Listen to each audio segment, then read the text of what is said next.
과연 냉동인간 어떻게 만들어질까? This is just a model. The moment our patient's heart and lungs stop working, they're pronounced clinically dead. However, biologically, they're still alive. Their cells are alive, their organs are alive. If that weren't true, we wouldn't be able to have organ transplants.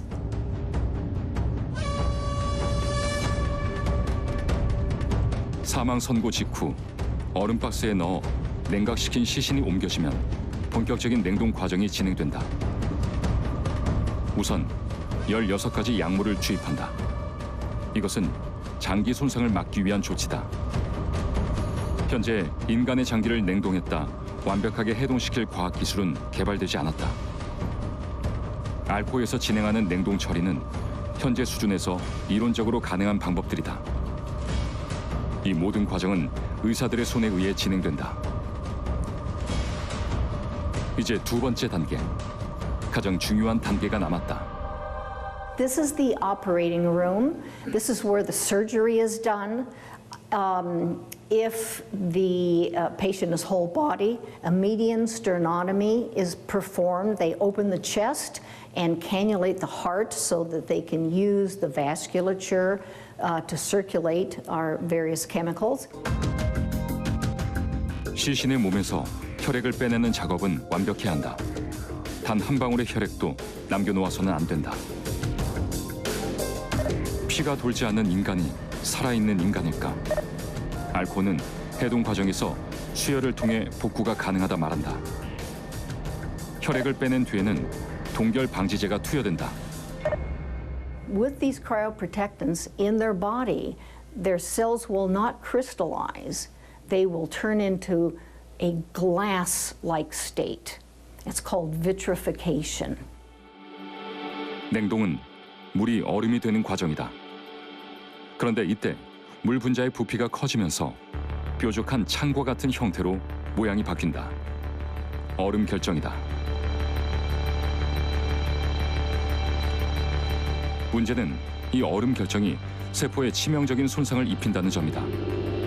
냉동 과정에서 필연적으로 생기는 얼음 결정. 세포를 파괴시키는 이것을 막아내지 못하면 냉동인간은 결코 살아날 수 없다.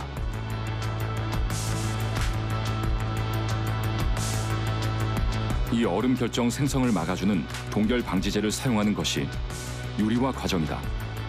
동결 방지제를 투여하면 유리와 같이 말끔한 상태를 유지한다고 해서 붙여진 이름이다.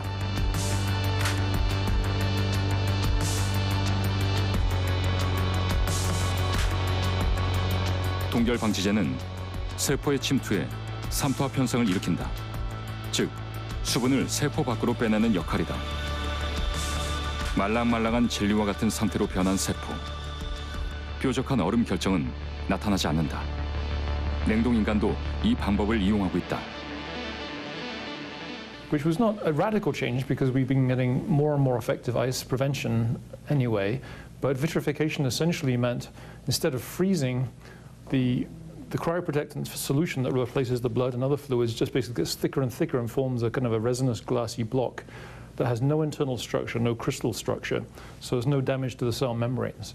That was a big step forward. That was initially only possible for brains, and now we can do it for whole bodies. So that means we've eliminated a massive amount of damage from ice formation. 시신 냉동 처리 과정이 끝나면 이제 마지막 단계가 남았다. 이 과정도 결코 간단치 않다.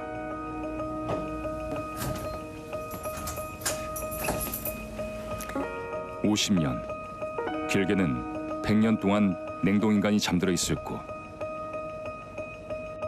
이 액화질소 탱크에 냉동인간이 보관돼 있다. 예기치 못한 전기 중단 사태, 지진, 전쟁과 같은 위험 상황에 대비하기 위해 시신은 특수 제작된 냉동 캡슐에 보관된다. So what you see here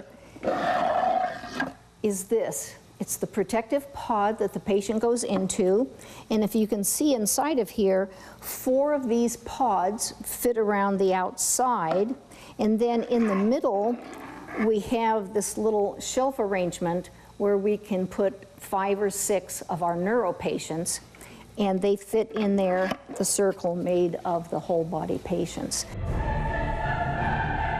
보강 과정은 두 단계로 나눠 진행된다.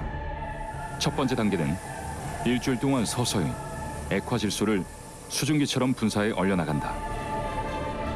급격한 온도 변화가 신체에 줄 영향을 최소화하기 위해서다.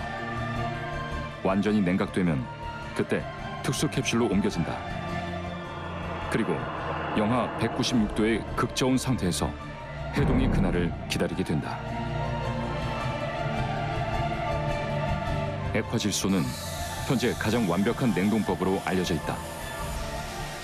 일반 냉장고의 냉동고 온도가 평균 영하 20도. 따라서 액화질소 캡슐 안은 냉동고의 20배에 달하는 냉각 상태다. 만약 액화질소의 양이 충분하지 않다면 비상벨이 울리고 긴급 사태가 벌어진다. 냉동이 풀려 시신이 녹으면 모든 노력이 수포로 돌아간다. 이런 사태를 막기 위해 냉동 보관실에선 하루 4번 정기 검사를 통해 액화질소의 양을 체크하고 있다. 모든 과정은 끝났다. 과연 언제쯤 저 캡슐의 뚜껑이 열리게 될까? 그렇다면 냉동인간의 꿈은 실현 불가능한 꿈일까? 지난 50년간 인체의 비밀을 풀어온 과학이 이 꿈을 이루기 위해선 어떤 과제를 해결해야 할까? 제가 제시하는 방안은 이론적으로는 매우 간단합니다. 안전하게 해동하기 이전에 안전하게 동결해야 합니다. 분당 7만 도의 속도로 올려서 얼음 결정이 생길 수 있는 시간을 원천 봉쇄하고 분당 1000만 도의 속도로 녹여서 얼음이 녹는 과정에서 생기는 얼음 재결정화 과정을 건너뛰는 연구 결과가 최근 공개되었습니다. 하지만 인간은 단일 세포가 아닌 복합적인 유기체입니다. 냉동인간이 가능해지기 위해서는 복합적인 세포, 조직, 장기의 동결과 해동에 대한 기초 연구가 선행되어야 합니다. 결빙 방지 단백질은 얼음이 얼고 녹는 과정 중에 생기는 얼음 결정의 성장을 억제하는 활성이 있으므로 이 단백질을 잘 활용한다면 미래의 성공적인 냉동인간의 실현을 한 발짝 앞당길 수 있지 않을까 생각합니다. That one of the important possibilities for us is not just to be revived to fix our body, but another possibility and another thing for us would be for some humans to be sent out into space, to go to other stars and other galaxies, and that would be where the cryopreservation technology would be useful and important, so that we would not have to be awake for long, long trips, that we would be able to go to sleep for a long time and then arrive at a new planet and then be able to come back.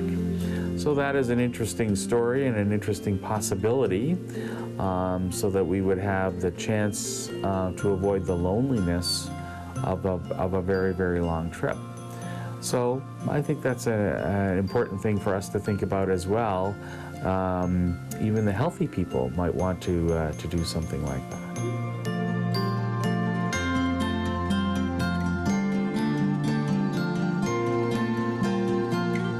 끝없는 도전의 결과 인간은 젊고 건강하게 오래 살 방법을 찾아가고 있다. 그 힘에 기대어 냉동인간이 되려는 사람들은 지금과는 확연히 달라졌을 미래 사회에 대한 기대에 부풀어 있다.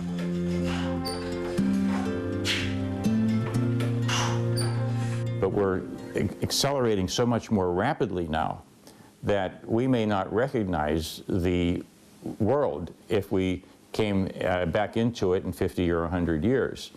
Then to be reacclimated into a world where we don't know anybody. Languages would evolve, everything would evolve. Our appearance may evolve dramatically. The kind of things we eat may evolve, hopefully for the better. And the kind of transportation, who knows? I mean, maybe someday we'll have teleportation. All these things could be a shock, a psychological shock to somebody, in a good way, but they need to be acclimated, reacclimated into into the lifestyle of the future. 수명을 연장하려는 노력은 생활을 바꾸고 내일을 준비하도록 이끌었다.